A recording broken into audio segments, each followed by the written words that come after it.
Hey guys, this is E with Scrapbooking with Me, and I had quite a few of these little scraps left when I did the journal, and this is our journal. I still need to do some added extras to the inside, and we'll probably do that together. But I needed to use these up, and I thought since it's mostly the same paper, there are different papers here, but I can make quite a few for this journal, and we're going to make some little clips. And I'll show you how I'm going to make mine. You can make these many different ways. I know a lot of people have made them different ways over the years. This is just how I'm going to do mine today. Just to use my scraps, because I have some small little pieces here.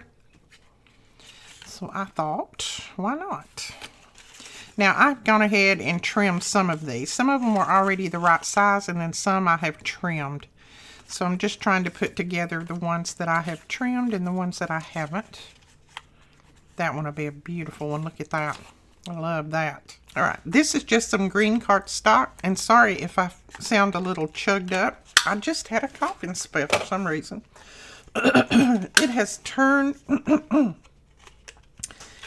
turned back 70 degrees here today after freezing weather. So, you know, sinuses, go, go, go. Now, I'm going to round the corners on mine. You don't have to do that. You can just do them plain if you want. It's just something that I'm going to do. I just like the looks of rounded corners. I don't like points. I'm also going to ink around mine. There again, you don't have to. I just like the look of inking. And since I inked in my journal, I think I will. Now, I just refilled my ink pad. And yes, I know you're supposed to scrape the ink down in there and do all kinds of stuff with it. I know that. Sometimes I do and sometimes I don't. I just get a little bit on my dabber here. And I think that's the side I'll put it on. Now, I'm going to go ahead and fold this in half. This will be our back sheet.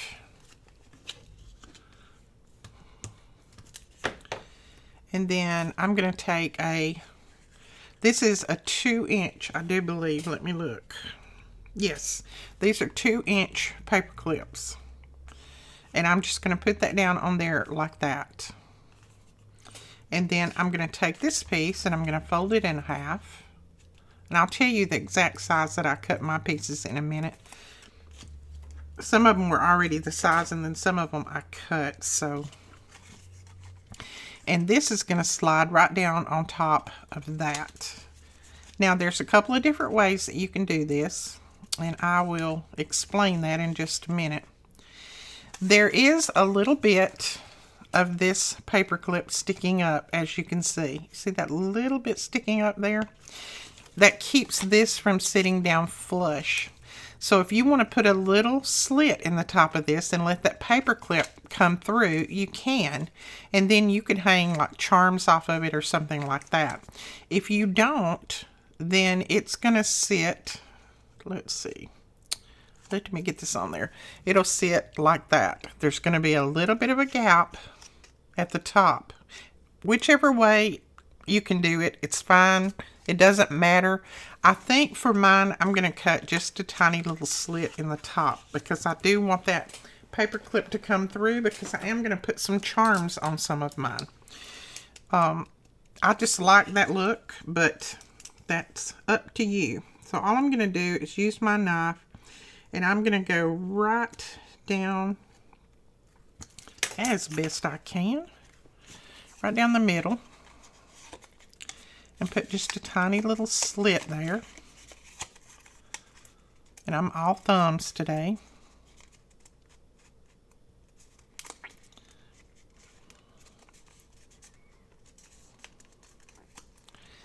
And I have found that if I push that paper clip up just a little bit, then I have that sticking up where I can put little charms and things on there. And then this fits really flush, as you can see. Fits flush on there. So either way, doesn't matter, but I'm going to stick mine up a little bit because I'm going to put some little charms on there. You could leave it down in if you wanted to. It doesn't matter. And then I'm going to put my glue all over here because you don't need this left open. I glue this completely down.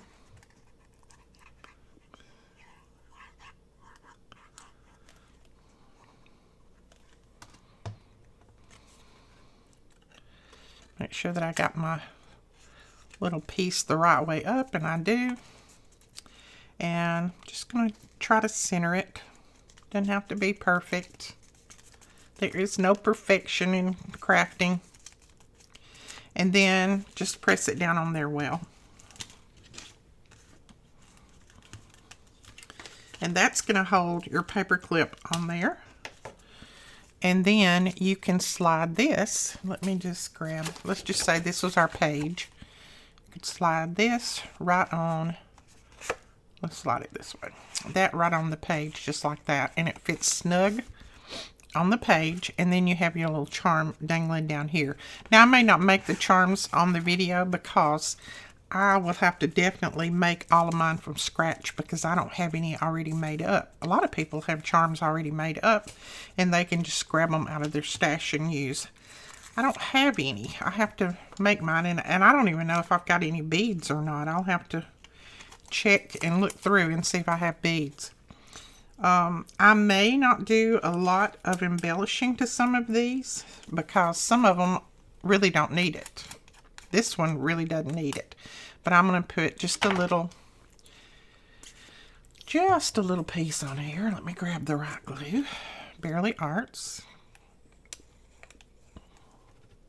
This is just a little scrap piece of vellum. I'm going to put it right down at the bottom. Then I'm going to take one of these little tiny pieces, and these are from the Tim Holtz snippets. We have those in the store. And it's just a little label.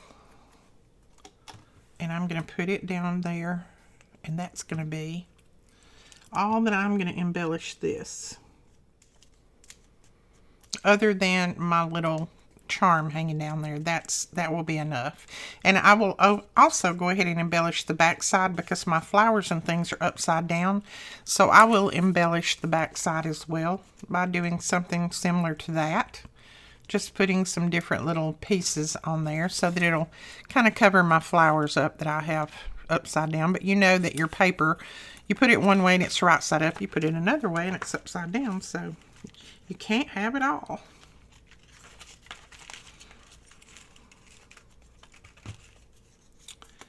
But yeah, there's lots of little things that we could put on here. I will probably decide that when I put it in the journal as to what I want to put on the back. You can even put a little piece of lace on here. Now, in the photos that I do, I may have a charm hanging on one or two of these just so that you can see what they look like. I just don't think I'm going to do it right this minute. You could also put a flower on there. This is some of Katie's flowers. And when I say Katie, that's just a friend that sends me some of these flowers. She makes them and sends them to me, and they're absolutely gorgeous. Oh, that's a little Christmassy. But she does not have a shop. She doesn't have a store, so no way that you can purchase from her. She out of the goodness of her heart, she makes them for me. She is so sweet. Okay, I'm not really finding one that I want to put on here right now, but when I start to put it in my journal, I might. That one doesn't look too bad, does it? And then we could put a little piece of bling in the center. Okay, I'm going to leave it. I'm not going to put one right now. I also have some little tiny butterflies that she sent. I'll probably put one of those on there. But again, I'm going to wait until I put them in the journal because who knows, I may change my mind a dozen times between now and then. Basically, what this video is all about is just showing you how you can mass make these. Now, this is some of the brown cardstock that I had left. So, I have folded this one in a couple of different places, I think. Now, these I cut 2 inches by 4 inches. And then these are cut at 1.5 by 4. So that's the size that I cut mine. But of course you can make them any size that you want. If you don't have large paper clips and you want to make some that are a little bit smaller, you can do that too. It doesn't matter. I'm just basically using up some scraps that I had. And I had, these were just big enough that I could do them 4 inches because I had some 8-inch strips. So that's what we're doing. And I'm getting ink all over me because I'm not pressing that ink in. Okay, I might as well show you how to do your ink when you refill. I might as well go ahead and do mine. See how my ink is sitting on the top? I think you can see that. I use just a little, this is just an old tool that I've had. We sold these years ago. And you just want to scrape it down in there. You can use an old credit card or anything that just kind of opens some of those pores of that ink pad up and lets that squish down in there. And you know your ink pad is getting dry when you can look at the sides and the sides look light colored. Then your pad is getting dry.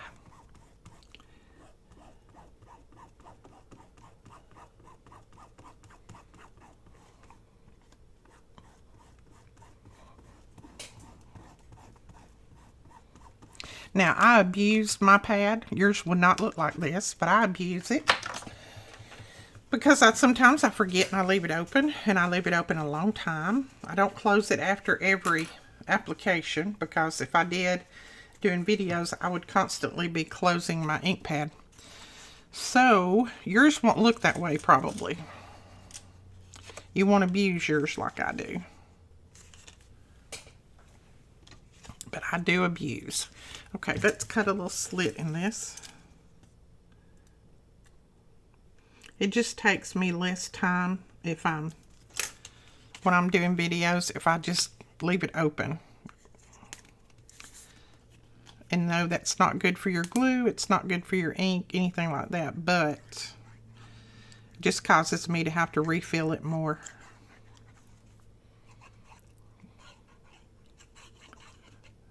Whoops, I moved my little thing there.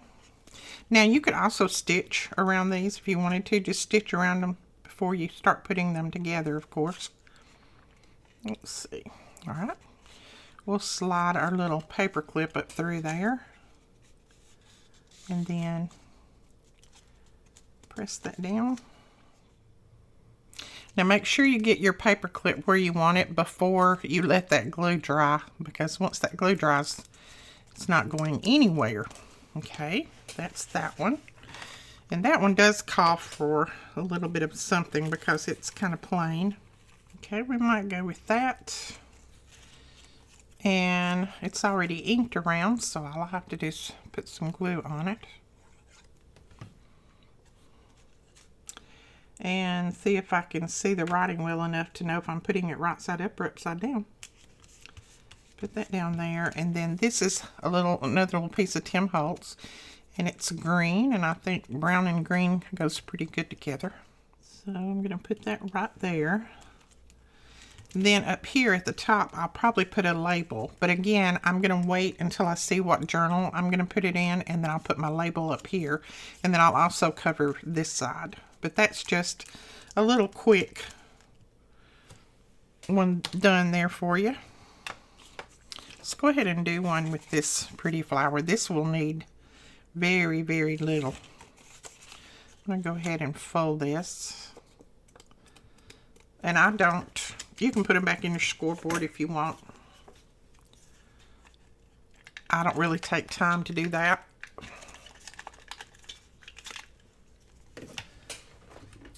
Use my big chomper on this. This is quite a thick paper. And then this one. This one, I don't think you'll be able to tell which side is right and which side is wrong, because that paper is really pretty on both sides. It's not real directional. That was the word that I couldn't get out. Okay. Now let's grab a paper clip,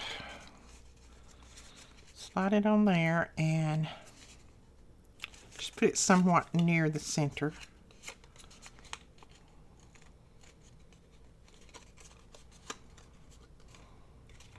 Okay, I'm going to go ahead and ink that right there where I cut that open, because it's got some white fibers coming out of it.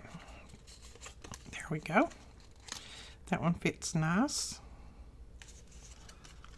Then we can just put our glue on there. And like I said, I'm using Fabri-Tac because it's going to catch real quick. You can use your Bearly Arts or your art glitter, whatever you have available. They'll all work. Push that down just a little. There we go.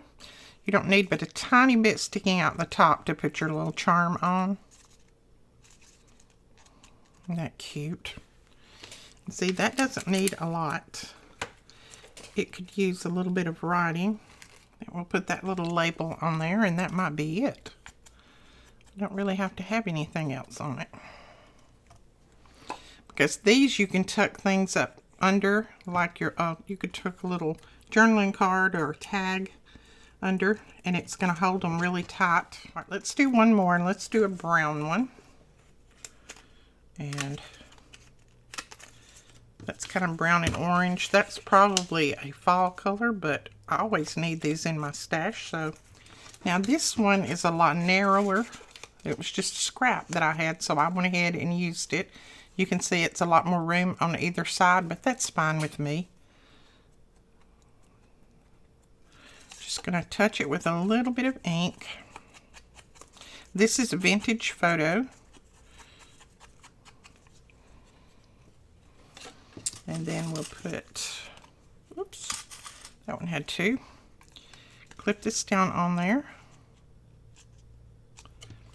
And then I always like to see if that fits right before I put my glue on there. And it looks like it does. Okay, there is another. Then it's just a matter of putting your embellishments on there. And this one will be a really pretty one. I'll do that one. The only thing is, when I do this one, my butterfly is going to be upside down, no matter what way I turn it. That one is. This one will be the right way up. But I'm just going to keep making these since I've got quite a few scraps. But I just wanted to show you how they're made. And then, like I said, you can put your little clips on here. And I would just put a little bub clip on here. And you can do it with... You can put your little charms on here, your little beads on there, or you can do a little dangle. We've also got some of the Tim Holtz little dangles too, if you want to grab one of those. We also have the little Tim Holtz dangles, so you could use that, or you could use one of these little bulb clips. So, but I will show you in the photos. I put at least one. I think I've got enough beads to do maybe one charm. But I will show you in the photos how I did one, and that is it, guys. I just wanted, like I said, I wanted to show you how these were made. You may already know. You may have made a ton of these. I have no clue. But sometimes when I get a new idea in my head and I start making them, I just turn the camera on so you guys can see. Okay, we will talk to you guys later. Thank you so much for watching. Don't forget to give us a thumbs up and hit that subscribe button. Bye-bye.